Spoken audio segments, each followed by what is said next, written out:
I am going to run against John Larson in CT1. He covers most of the Hartford area and then comes down to Newtown and then over to Middletown, sort of in an S shape.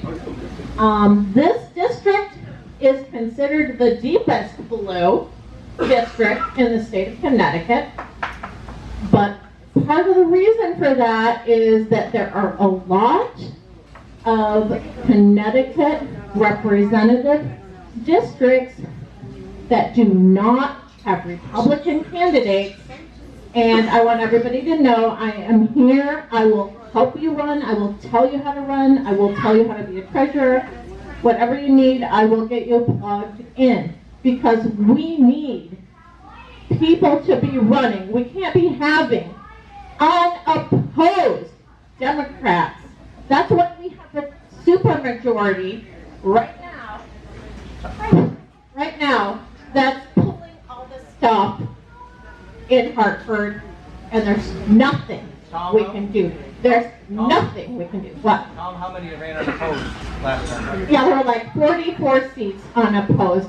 What that is ridiculous is if anybody here wants to run, it's you don't have to be anybody special. The only thing you really need to be is somebody that has common sense, someone who is a quick learner, and somebody that's willing to serve. That's all it is. It's not rocket science at all.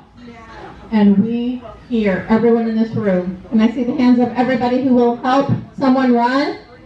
Everybody is going to help people run. I'm going to help you, okay? So, here today, I want to unveil, you guys are going to be the first to hear it. One of the things we have here in Connecticut is what I call FOR, fear of retirement, because we know we don't have enough money to pay our property. And everything's taxed. And so we're thinking, well, can I plan retirement? No, not unless you plan to move out of Connecticut. You know, my brother's buried here, my mom's buried here. It's like, that's not right. That's not right. Okay?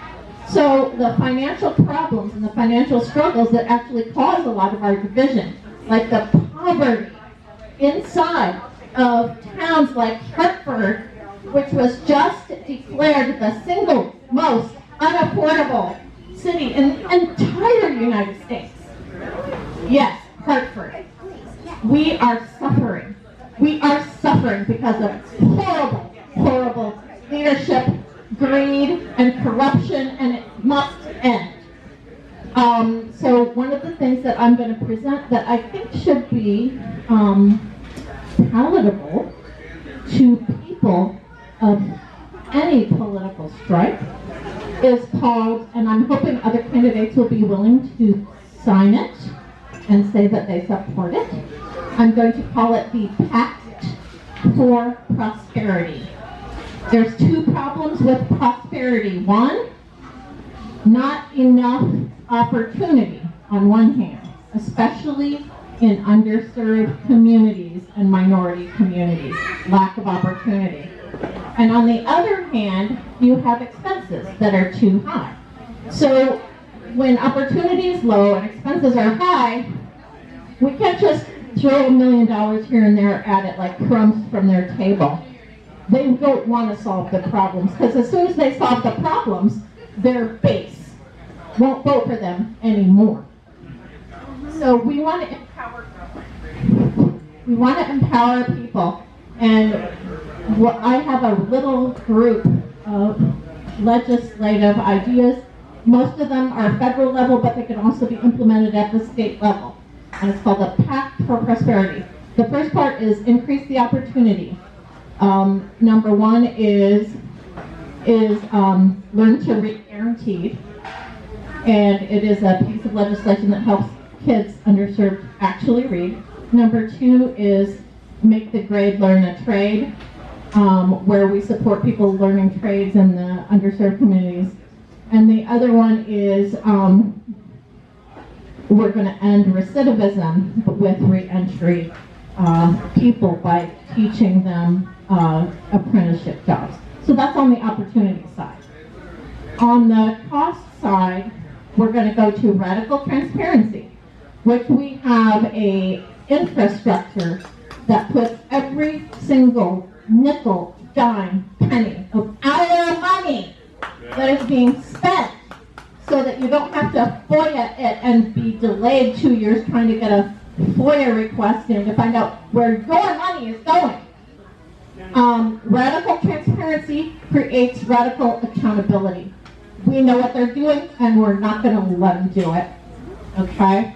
And the second one under there is dear to my own heart is to fairness for the self-employed. And full disclosure, I'm self-employed. But I pay 15.3% off the top for Social Security. That's a huge hit, and that's before taxes.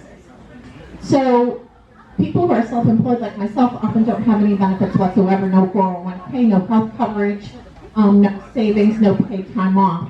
Why not take that half of this FICA and spend it on health care or a 401k, make that happen, save the self-employed. And then another piece of this is we've noticed that the financial industry has been disadvantaging all of us by printing money, making money cheap for them and expensive for us. Therefore, we have to change how that works. Poverty is caused, the number one cause of poverty and income equality globally is government corruption. Imagine that, ha-ha. But what we're going to do is move some of the tax burden from earned income, like you and me do, like when we're working till July to pay off our government debt, like me, and we're going to change some of that onto something that I call tax per trade, with a fixed tax per trade. So people that are using black box shifts in money that actually contribute nothing to society other than stealing money out of it will have a slight disincentive and will provide us with up to $60 million per day with just 1 penny tax.